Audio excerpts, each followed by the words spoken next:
Hi, this is Charles Bodensleek. We're here at the Kleinart James Center for the Woodstock Film Festival panels. I graduated high school early, and I went to Paris then, but then after college. And then you went to Oberlin. I went to Oberlin, and I had a fellowship to, it was Eastern Europe, Indonesia, and Japan, and I was a one-year fellowship and stayed 4 years when I was 21 in Indonesia, in Java and Bali. Theater was functioning in Java and Bali in its original form. It wasn't about just entertainment that you paid for. It was really, you did it because it was part of life. That blew my mind at the time. And so I stayed and worked with Javanese and Balinese musicians, dancers, actors, puppeteers, mask makers. Well, I made the masks mostly, but other people who would work with me, and created original work. I had a theater company that toured Sumatra, Java, and Bali, and lived there for 4 years, and also spent time in Japan and Southeast Asia.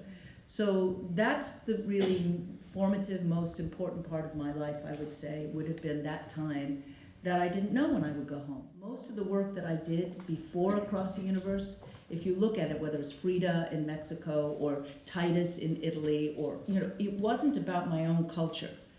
And not until Across the Universe came to me, wasn't my idea to do the Beatles musical. The job came to me.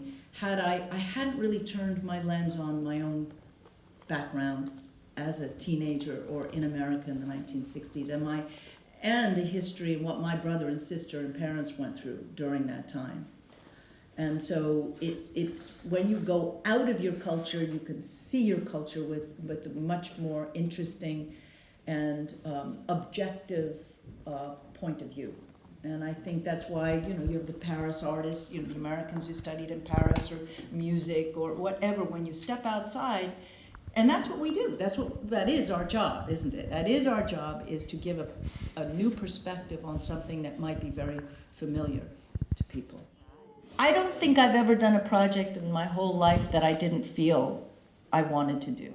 Maybe once I did something many years ago where I didn't really care and I just did it and I was ashamed, and it wasn't a big thing. It was probably designing something for somebody that I wasn't really interested. So I think it's really that. I think it's that even when a project like the Frida wasn't mine, it became my baby. I wasn't just the midwife. I became very, very involved and passionate, and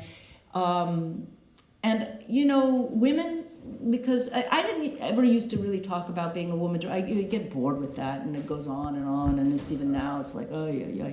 But the fact is that women do get strapped with they're difficult, or they're bitches, or they're, a lot of that thing. But none of these directors who we all admire would be successful if they didn't have tenacity to stick with it. You've just really, really have to adore what you're doing and believe in it, in the story and the people that you're working with, and the team. I would say is the most important thing, the collaboration, because it's directing is really like you're not going to be a good carpenter if you don't have good tools. It's all about what you get around you, who you get around you. For more from the Fiercely Independent Network and to learn more about the festival, go to woodstockfilmfestival.com.